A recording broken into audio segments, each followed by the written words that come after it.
asalaamaaleykum waa Canal Éducation téléspectateur ak téléspectatrices yu DRTS seen émission ci laa bokk moo ñëwaat ci beneen numéro tey nag ñu dalal benn grand informaticien ñu koy wax Abou Soumaré Abou présenté wul. asalaamaaleykum mbokku téléspectateurs yi ñu ngi leen di nuyu yéen ñëpp ku ci nekk ci turam ak santam di leen wax dal leen jàmm vraiment man maa ngi tudd Abou Soumaré nekk informaticien au niveau de Sénégal Numérique SA ex agence de l'informatique de l'État. jërëjëf monsieur Soumaré. Monsieur Soumaré bëggoon naa nga ñëwoon ci historiquement un peu ci sa juddu. ak ci fan nga juddoo fan nga yaroo fan nga màggee. Merci grand chef man maa ngi juddoo quartier bu ñu wax Ñaari Tali maa ngi juddoo Ñaari Tali koñ bu ñuy wax koñu Cosmos rue Janor laa juddoo je suis né en 68 juddoo koñ boo xam ni mi ngi bokk ci quartier li ñuy tuddee quartier populaire xam nga quartier populaire moom boo fa juddoo dafa am benn éducation sax bu mu lay jox quartier bi sax hormis say éducation bi la parents yi jox éducation quartier bi da ngay nekk voilà nekk koo xam ni maanaam genre enfant de rue yooyu ngay doon daf lay jox formation daf lay endurcir aussi donc ma bokk ci benn famille boo xam ni dañ ma teel a fàtteloo sama handicap parce que on m'a éduqué comme ni éduqué les enfants dits valides kenn musuma faral ci dara kenn musuma neexal ci dara kenn musuma beddi ci dara aussi donc j'ai eu la chance d'avoir des parents yoo xam ni bu dóor jotee dañ ma daan dóor ba ma defee ni ñii dañoo defee ni man duma handicapé bu neexal jotee ndax je travaillais bien à l'école su neexalu jotee dañ ma daan neexal donc j'ai été éduqué comme ni ñu éduqué enfant normal. Je profite de l'occasion pour lancer un premier appel si ñi nga xam ni ñoom ñoo yor ay doom yu handicapé ñu roy ci loolu parce que handicapé doo ko beddi ba mu yëg ko doo ko aussi choyer ba mu yëg ko tamit doo ko aussi maanaam donc marginaliser ba mu yëg ko donc war a def comme ni ñuy yaree nit ku normal parce que nit ku normal la danga koy yar bu laajee dóor nga dóor ko bu laajee yedd nga yedd ko mu won ko ni lii nga ci état bi nga nekk nii état la boo xam ni yow mën nga ko sukkandiku bokk ci àddina bi bokk ci société bi. waaw Abou wax nga léegi lu am solo muy handicap. kon yow sa handicap est-ce que mun nga ñu ñëwal ci nan la dalee ak fan la dalee. waaw loolu moom je me rappelle ndax man juddoowuma ak handicap. man bi ma amee 5 ans ci laa am feebar bu ñuy wax poliomyélite ma hospitalisé pendant 2 ans à l'hôpital. hôpital ban. hôpital Le Dantec donc di profito. ban âge la. boobu bi ma amee 5 ans juróomi at. la ma dal ma hospitalisé pendant 2 ans donc bi may dugg école sax am na ci moment boo xam ni di profiter di remercier organisation bi amoon jamono boobu nga xam ne dañu amoon ay enseignants yu ñu daan fekk biir hôpital di ñu jàngal bi ma amee 7 ans moo tax ma xaw a yéex a dugg école sax bi ma amee 7 ans bi ñu génnee hôpital ci laa door a dugg école mais mi ngi ma dal bi may am 5 ans ma dem hôpital 2 ans et j'en profite pour loolu kenn du ko wax sax remercier ma mère mais dafa nekk une femme brave boo xam ni moo toog ak man sacrifier presque 2 ans de sa vie yoo xam ni moom ñoo nekk hôpital ci ku am poliomyélite. Abou balaa ñu ñëw ci hôpital bi.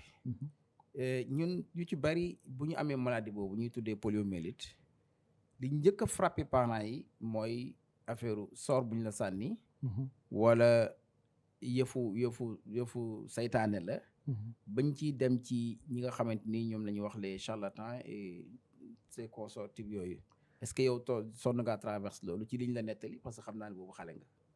waaw loolu bon jot naa si dund tuuti loo xam ni man sax dama ko yëg parce que ñun man bi may dal dafa fekk juste rek ma génn néegu góor léegi sama maam moo ma dugaloon néegu góor bi may dugal néegu góor mais ñuy wax nag naan ñi nga xam ni dañoo sant Soumaré balaa ñu leen di xarafal dañoo war a jël urus dagg leen ko ba pare donc sama maam moom loolu la jàpp ni moo tax mais loin de là feebar la boo xam ni la science est en train d'éradiquer cette maladie là. léegi ñoom bi ñu amee arrière-pensée yooyu.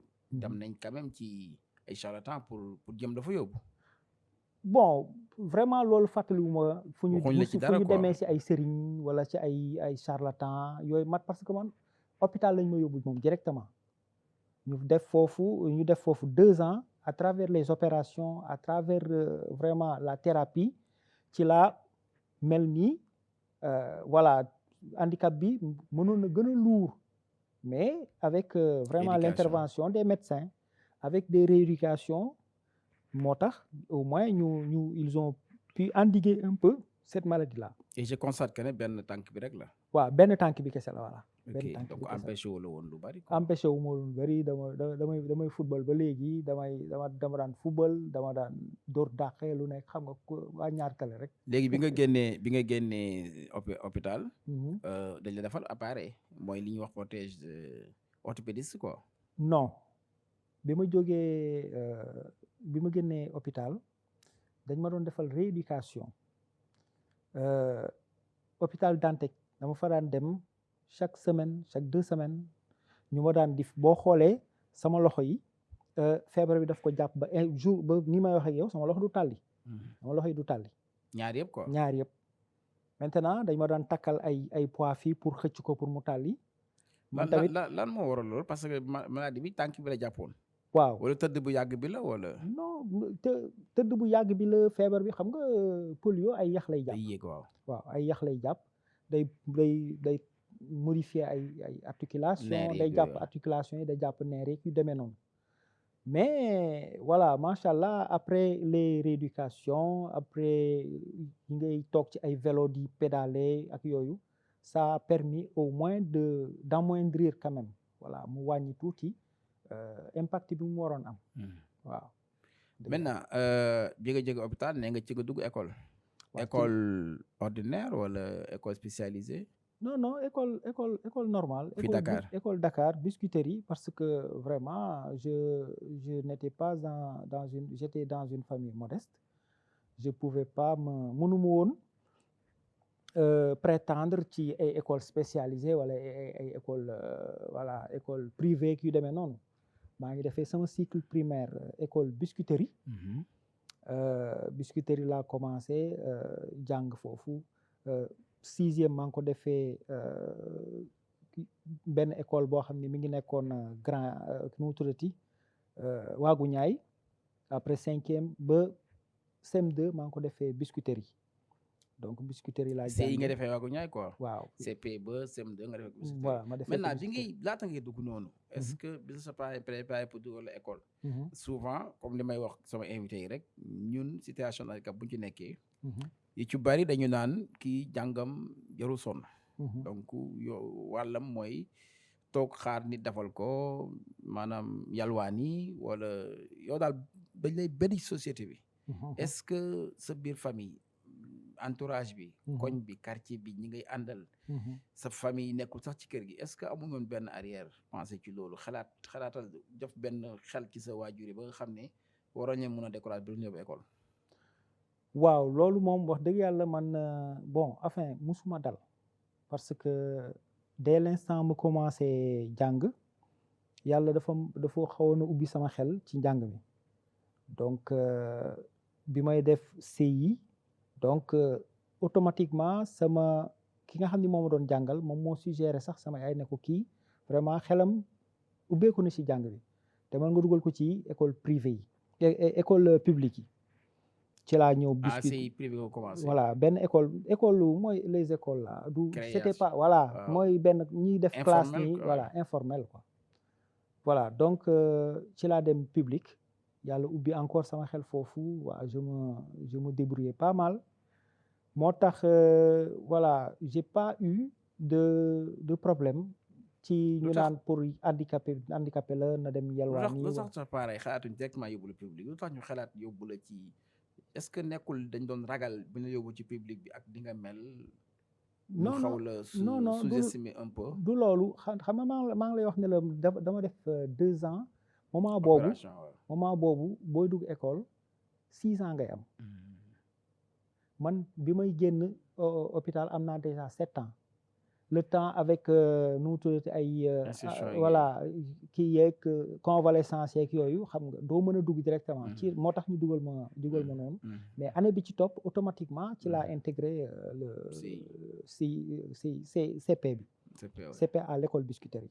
Maintenant une fois à l'école Biscuiterie les enseignants élèves yi noo ko dundee ak ñoom waaw est-ce que amuloon ay quelque ñu xaw la beddi des fois non ñuy def dara yenn fooy ci boole non si foofu moom xam nga je ne sais pas yow xam nga bu baax maanaam classe ni muy doxee classe dañ lay boo duggee primaire dañ lay ragal parce que da nga am doole wala dañ lay ragal parce que da nga am xel en général les meilleurs élèves ils sont un peu craints et ils sont un peu choyés par les maîtres donc loolu moo tax yow gars yi dañ lay gën a bëgg a jege sax au lieu que ñu lay daw malgré sa handicap mais dañuy sentir ni kii moom moo ñu xaw a supérieur si benn côté parce que moo ñu dàq jàng moo ñu ëpp xel ak genre yooyu donc tu cristallises quand même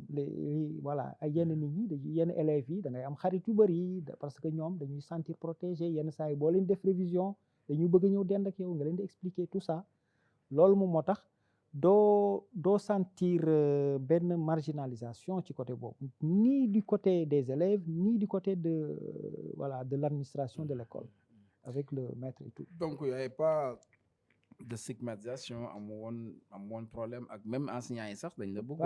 pas du tout vraiment. Biscuiterie je profite de l'occasion faire un coucou à son maître monsieur Ndiaye monsieur Lecor ñoom ñëpp jusqu'à présent nii damay dégganteeg ñoom.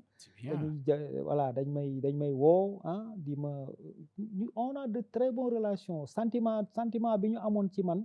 je crois maa ngi koy sentir ba léegi vraiment. ok maintenant bi nga jógee CM2. avec le CFE certainement.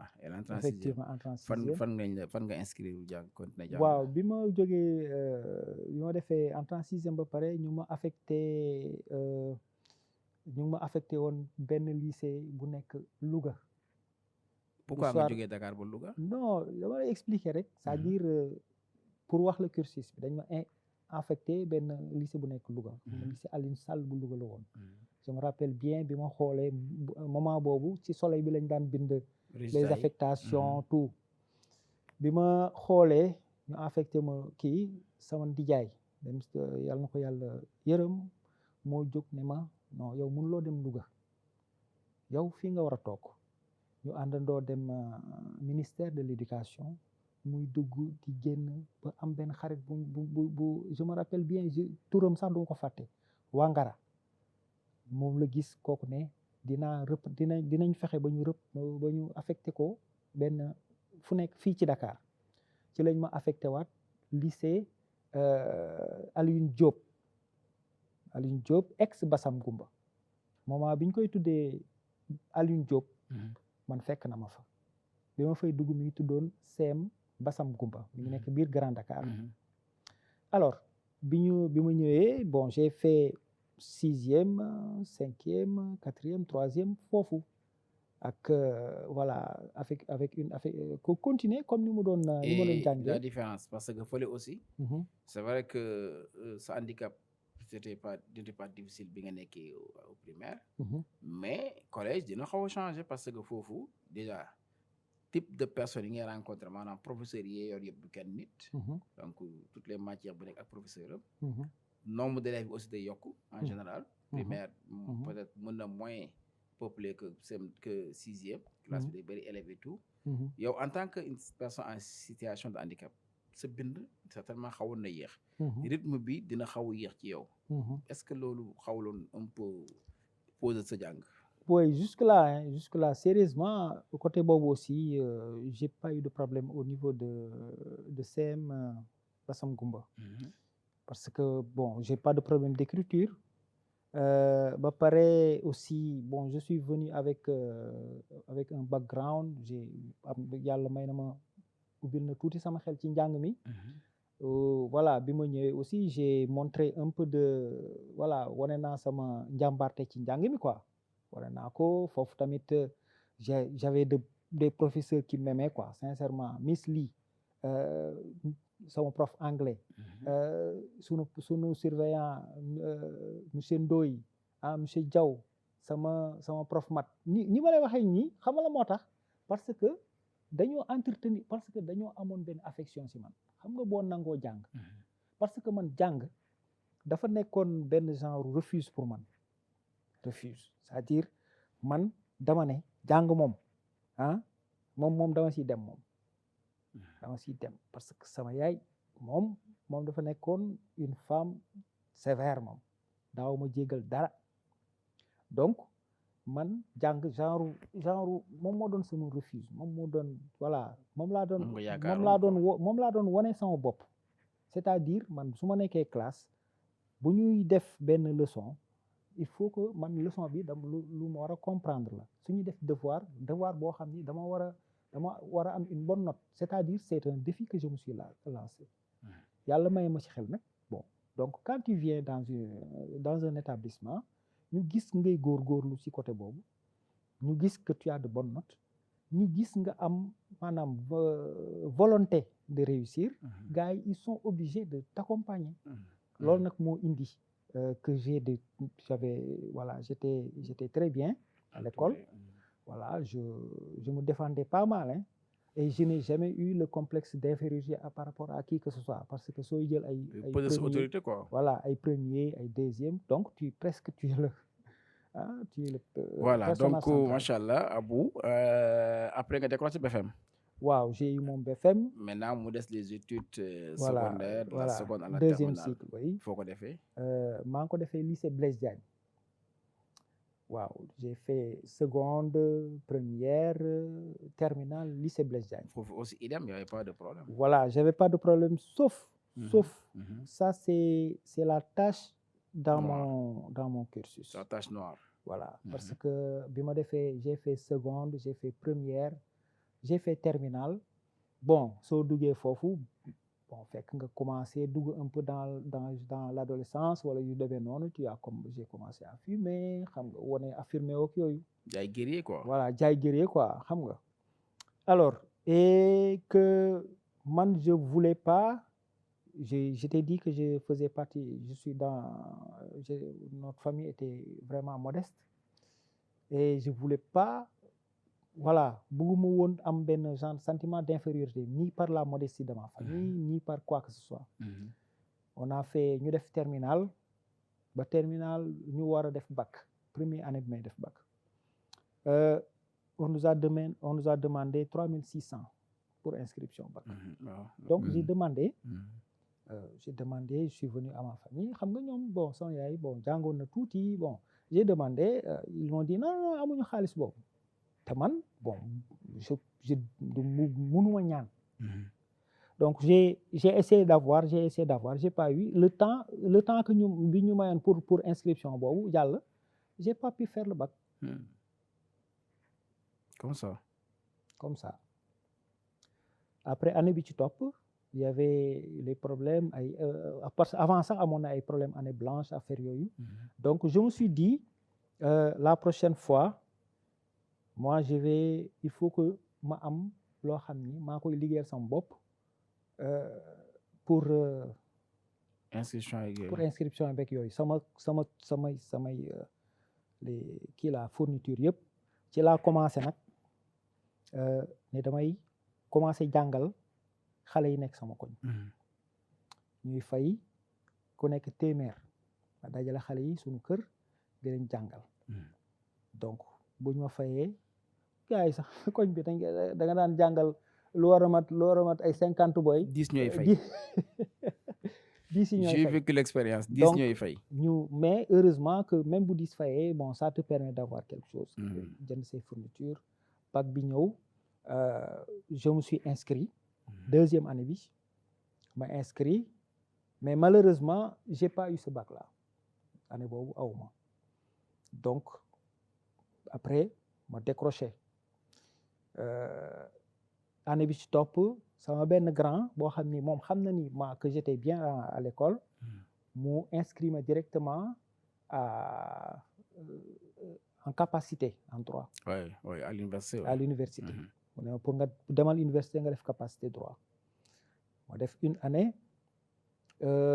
bi ma defee une année après ci laa commencé intéressé wu ci informatique am benn école bu ñu ubbi woon je ne sais pas si je peux citer l'école et le propriétaire donc moment boobu Youssou Ndour moo tijji woon benn école xam nga moment boobu jàng informatique c'était très cher très cher kenn mënu woon nii rek surtout il faut nga am xaalis bu bëri alors ñu sama benn xarit na ma Youssou Ndour tijji na benn école de formation en informatique Médina bu tudd Jokko ma jël oto dem foofu inscription gratuite doo fay ma ñëw inscrire toog j'ai fait mes premiers pas là-bas affaire bi gën ma intéressé l'informatique alors ma commencé nag alors su ma la waxee informatique dama daan toog seetaan ay émissions en informatique dama daan jël voilà benn carton def ci dessiner ci clavier di mel ni koy taper je jouais avec ça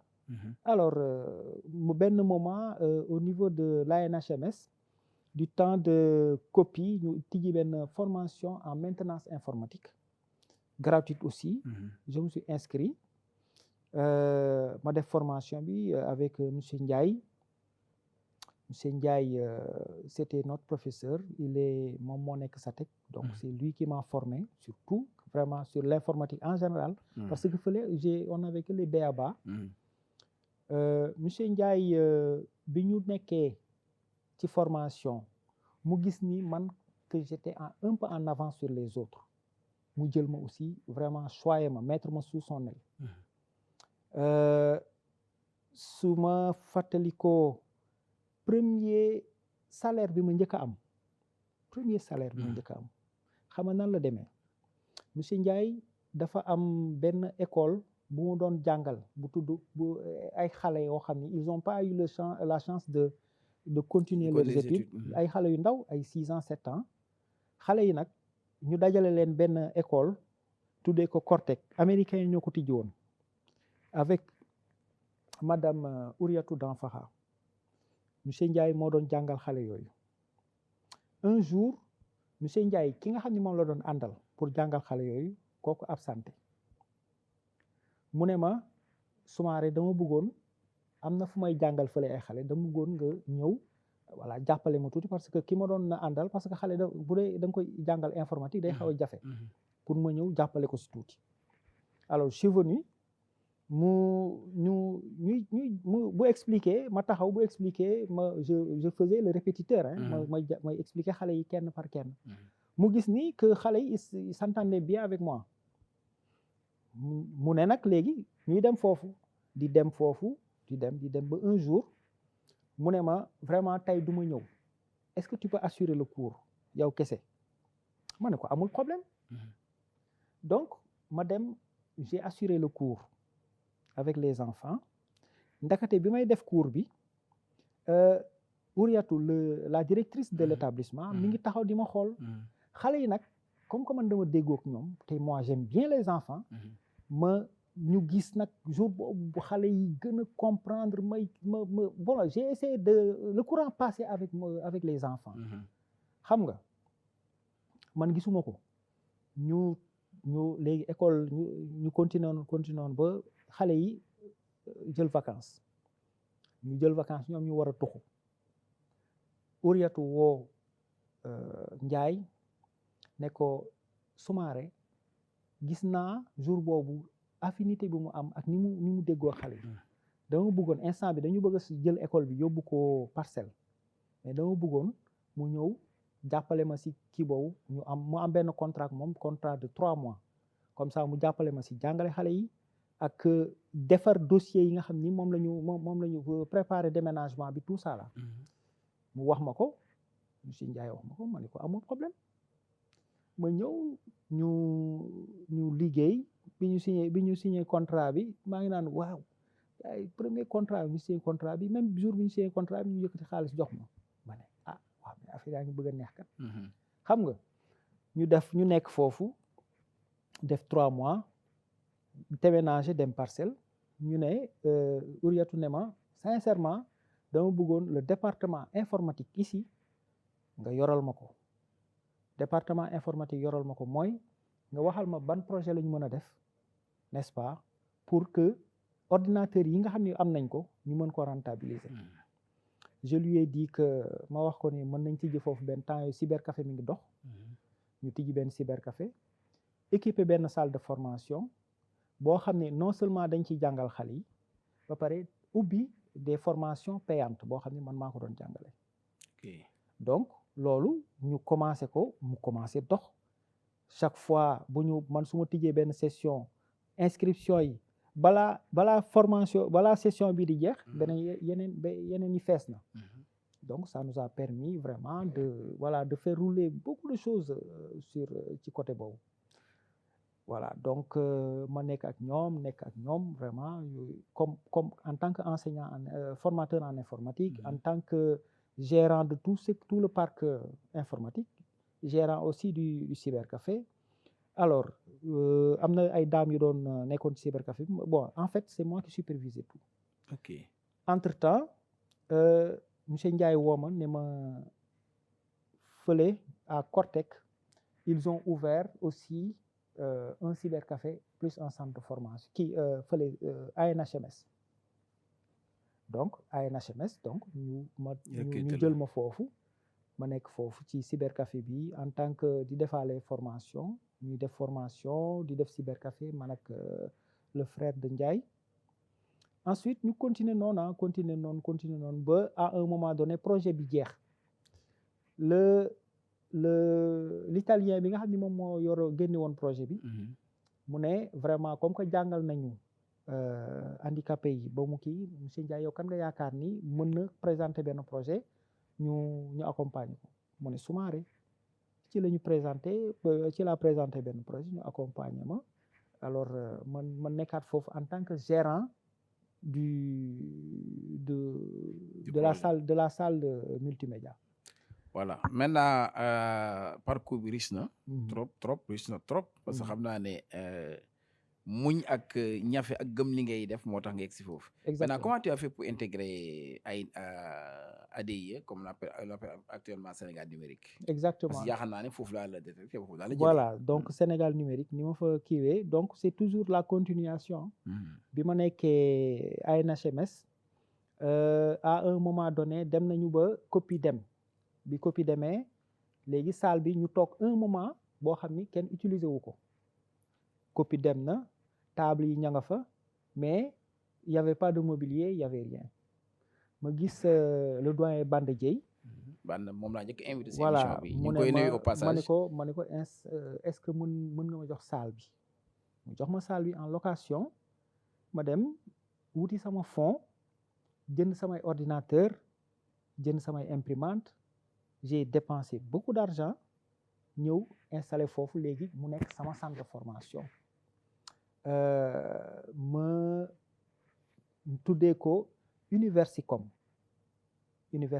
nekk centre de formation boo xam ni man j'avais l'objectif de former et de faire cybercafé et de faire des prestations aussi doon ne man fii comme que maa ngi fii ay su may jël du personnel handicapé lay jël ma jël ñaari handicapé ñoo xam ni ñu ngi doon liggéey ak man muy Fatikan ak Astou Sarr Fatikan waaw voilà donc ñu liggéey Aïssatou Sarr waaw ñuy liggéeyandoo ensemble di jóg ko daanu ba à un moment donné les coupures xaw ma yaa ngi fàttali ko coupures yi fi amoon jamonoy Ablaye Wade. coupures yu bari coupures yu métti yi dama daan tijji benn formation boo xam ne normalement 15 jours la muy dem ay 1 mois 2 mois. ba mujj gi gars yi dañuy récupérer sax seen inscription te man je suis un peu fier ci côté boobu man soo ma laajee xaalis dama la koy jox donc je parvenais pas voilà fay location bi tout ça là affaire yi commencé métti donc on a été obligé mais entre temps Banda ñëw ne ma am na benn entretien bu administration war a def ñoo xam ni dañoo déposé woon dans l' administration mu ne ma est-ce que déposé woon nga ma ne ko non mu ne ma déposé ma dem di wut samay papier déposé ndakate am na benn école benn organisme bu ñuy wax benn agence bu ñuy wax Sénéclic ñu waroon def entretien war a jël ay handicapés pour créer le centre des handicapés au travail mooy CHA ñu wooñu handicapés yi nga xam ni def nañ xaw nañu am dara ci informatique yëpp ñu woo leen pour def benn entretien ak ñoom ñu tase fii FESAF Alioune Dabo ak Socé inspecteur Socé ñooñu woo ñooñu doon defal entretien alors pour quelqu'un qui a travaillé pendant tant d'années ci informatique jàngale ci wax ci xam nga yooyu yëpp suñ la wooyee def entretien je suis sûr que yow tu passes direct bi ma ñëwee ils m'ont demandé ndax xam nga ordinateur ma ne xam naa ko gars yi ne ma est-ce que mën nga yëkkati ordinateur dox ba fële gars yi ma ne ça je peux le faire je le fais souvent sax d'ailleurs gars yi posé may questions yoo xam ne je m'attendais à des choses beaucoup plus poussées bon après yàlla def ñu jël ma ci équipe bi on était 10 handicapés ñoom ñoo formé premier centre des handicapés au travail ñu dem foofu ñu war a liggéey di reconditionner les machines yi nga xam ni administration bi état bi da ko doon jëlee à travers les bailleurs ay ACSAC yooyu bu ñëwee pour installer des salles multimédia dans les écoles léegi nag foofu la ñu commencé jël ay ordinateurs ñun di ko nettoyer di installer les logiciels di ko yóbbu ci école yi am benn groupe boo xam ne ñoo ko yóbbu ci école yi mais ñun ñooy reconditionnement bi maintenance bi tout ça là léegi nag bi ñu demee ba Sénéclic di dox ba à un moment donné il y avait changement de régime changement de régime bi mooy Macky Sall ñëw bi mu ñëwee au départ dafa supprimer Sénéclic Sénéclic bi ñu ko supprimer ñu toog benn moment ñu jël Sénéclic li mu doon def ñu jël ko verse ko avec le personnel à l'agence de l'informatique de l'État ADIE dirigé par Cheikh Bakhoum moment boobu sax moom moo doon won avant Cheikh Bakhoum bi ñu ko yóbboo ils ont maintenu tous les travaux yi nga xam ne moom la Sénéclic doon def mais maintenant dañ ko dugal biir ADIE mu tuddoon cellule de solidarité numérique CSN ensuite de cellule de solidarité numérique ñu dem ba ADIE tuddee ko def ko direction mu tudd direction de la solidarité numérique ñuy dem ba jamono yi ñu yële ñu génn le gouvernement de Macky Sall gis ni CENUM dafa war a ADIE dafa war a am autonomie nekk société nationale autonome quoi léegi bi ñu ko defee société nationale ci la ñu changé maintenant sunu direction tuddee ko direction de la gestion des D3E kooku aussi beneen cursus la boo xam ni parce que en même temps ñu doon def reconditionnement dañoo demoon ba à un moment donné comme que ñun ay ordinateur de seconde main lañ doon jot ordinateur yooyu bu ñu ko yóbboo ci école yi su ko école yi utiliser ba mu yàqu dafay nekk benn taa benn maan bu rëy boo xam ni du ñu xam ni ñu koy def ci la ñu xalaat avec le grand notre chef Cheikhou Gassama ci la ñu xalaat maintenant ñun suñu déchet loolu yooyu nga xam ni ordinateur yooyu yàqu nga xam ne ay déchets lañu léegi il faut ñu trouver un moyen de les gérer moom la ñuy wax les D3E les déchets des équipements électriques et électroniques ñu ne nag ñun comme que loolu ñun ñoo ko produire comme déchet war nañ ko gérer ñu dox ba caab ñu ne non bu ñu nee dañuy gérer suñu ay déchets rek bàyyi déchets yeneen yi nekk ci administration bi tamit ce sera pour rien ñu ne léegi dañuy xalaat pour gérer nos déchets et les déchets de l'administration sénégalaise, l'administration publique ba léegi ñu ne loolu tamit c'est un peu, excusez-moi le terme, un peu égoïste léegi on va ratisser large dañuy proposer une solution de gestion des déchets électriques et électroniques du Sénégal, que ça soit dans le public, dans le privé et même dans les foyers. ci la ñu créer nag l'unité de démantèlement, l'unité de traitement des déchets électriques et électroniques au niveau de Sénéclic. léegi nag loolu mooy continuer ba comme que loolu nag c'est un secteur d'enjeu national, voire même international, l'économie circulaire, les green IT ñu xam ni lii c'est porteur ñu ne au lieu que ñuy continuer tudd direction de la solidarité numérique léegi dañuy tudd direction de la gestion des déchets électriques et électroniques. avec qui est basé à Colobane. Qui est basé à Colobane. Ok Abou li ñu war a wax yëpp xaju parce que déjà ñu ngi may signaler ma temps bi jeex na. temps bi oui non non, ça va très vite, ça va très vite. ça va très vite. Vrai, là vraiment. oui parce que y a beaucoup de choses. Il y a beaucoup de choses. bëggoon naa aussi xam naa ne dinañ ci ñëwaat. dinaa la il faut mu inviter waat la. parce que numérique moom bëgg naa nga dugg ci lu bare bare parce que dañu nekk ci le temps de numérique. voilà parce que ay sujet numérique bi ay sujet la parce que TIC et handicap. xam nga les TIC. dafay ñëw nekk benn opportunité bu rëy pour les handicapés. mës naa animer benn atelier au niveau du forum international mondial boo xam ne ñu ngi ko defee woon fii à l'université man maa animé woon l'atelier sur TIC et handicap pour wane ni opportunité la bu mag pour les handicapés sur le côté travail, sur le côté autonomisation, sur beaucoup de côtés yoo xam ni TIC bi daf koy possibilité la pour les handicapés. beneen volet bi aussi moom mooy les D3E waxtaan bi nee naa la xajul fii parce que les D3E c'est l'avenir parce que c'est l'économie circulaire. Quelque chose de circulaire qui ne finit pas. Le fer que tu peux tirer, les circuits imprimés que tu peux tirer, l'or que tu peux tirer des D3E peut être utilisé et réutilisé. loolu moo tax ñu naan yow il faut ñu ñëwaat ci loolu parce que loolu dafa am importance nit ñi xam ko. voilà yooyu yëpp c'est des domaines yoo xam ni waxtaan si wax ko àddina bi wax ko nguur gi wax ko citoyens yi lu am solo la. Je profite balaa ñuy kii nuyu sama mon équipe. non tëjoo ko il faut ñu may ma 5 minutes. voilà il faut ñu may ma 5 minutes. man maay le chef des opérations au niveau de Colobane. de Colobane oui. et ñu am fa équipe boo xam ne. léegi ci loolu laa bëggoon ñëw. que suñu morom handicap yi nga xam ne. am nañu chance def informatique bari na ñoo xam ne def formation en informatique. mais xamuñu fu ñu jëm. c'est-à-dire amuñu sage amuñu ku leen accompagner lan nga envisager ci ñooñu. waaw gis nga. man toujours li may wax moom mooy buñ la jëlul yow mën ngaa jël sa bopp. xam nga loolu toujours dafa nekk sax dafa dem ba nekk benn fléau boo xam ne dafa gangréné ñëpp au Sénégal dama yàlla baal. maa ngi jégalu aussi ci ñëpp. mais dañu dem ba yaakaar ni nit ki boo jàngee.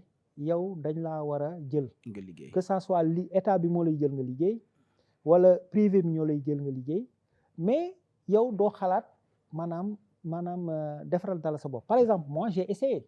waaw li fi wax moom da nga essayé ba egsi fii. j'ai essayé j'ai ouvert mon centre de formation. ba ma nekkee terminal dajale naa ay xale di leen jàngal. effectivement donc. moi boo essayé wul du ñëw quoi. ba pare mon objectif c'est pas de continuer de travailler pour quelqu'un. j'ai des projets yoo xam ne samay projet moom mooy je continue. mooy ambition yi man su may moo doon sama dernière question sax voilà yow yan ambition ak perspective nga am ci sa carrière. voilà man j'ai deux ambitions je suis j'aime bien la nature. li nga xam ni moom mooy sama rêve moom mooy benn. maa ngi ci liggéey nag su ma la waxee dara lekk man cela veut dire maa ngi ci mooy lu ñuy wax ferme permaculture peut-être boo defee recherche tu verras effectivement ferme permaculture boo xam ni y aura beaucoup d'activités d'élevage beaucoup d'activités de culture et de maraîchage donc je suis en train de voir l'emplacement, je suis en train de c'est-à-dire voir. li ma bëgg a xam daal mooy être handicapé daal taxul nga yàccaaral quoi. Ah non, non, non. Faut nga Non, non, creuser non, voilà. non, non, non, non. jërëjëf Abou. Ah. Abou Soumaré. kontaan naa lool ci Non, toog ak yow fii ci émission fii bi. la ëppee mon ami. sa dernier mot lan la balaa may. Waaw. delloo micro bi. Dernier mot bi xanaa vraiment remercier d'abord mes collègues de travail fële. ñoom avec le centre des handicapés au travail maintenant ñun bareetuñ fa. man maa fa nekk Adja Makele Ndoye. Camara. voilà Abdourazak Ndoye. jaar na fi moom Abdourazak invité nañ ko fii nee na ma invité nga ko.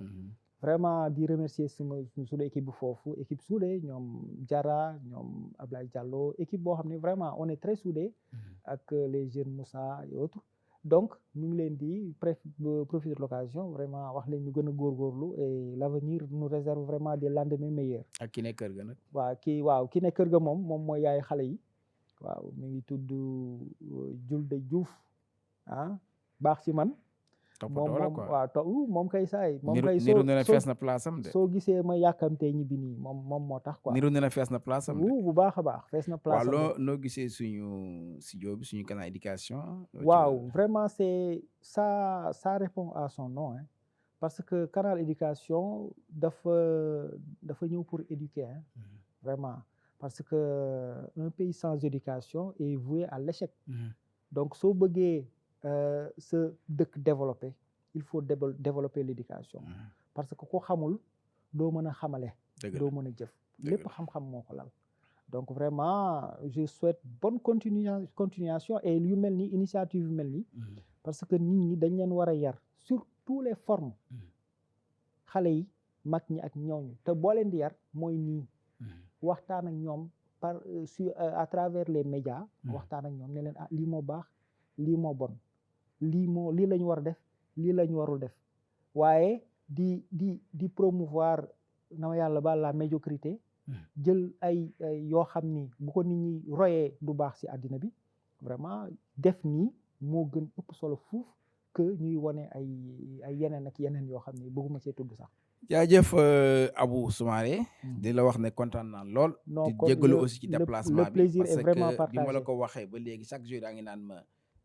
rappelé ma ko ba nii ma jaar service ñu ànd ñëw maa ngi ci gërëm di gërëm mbokki téléspectatrices ak téléspectateurs yu Canal Éducation di gërëm le directeur de télé bi ak suñu techniciens yu baax yi fi nekk ñoom ñëpp di jaajëfal ñëpp di leen jox dig daje beneen numéro ci la bokk ba beneen yoon merci asalaamaaleykum wa rahmatullah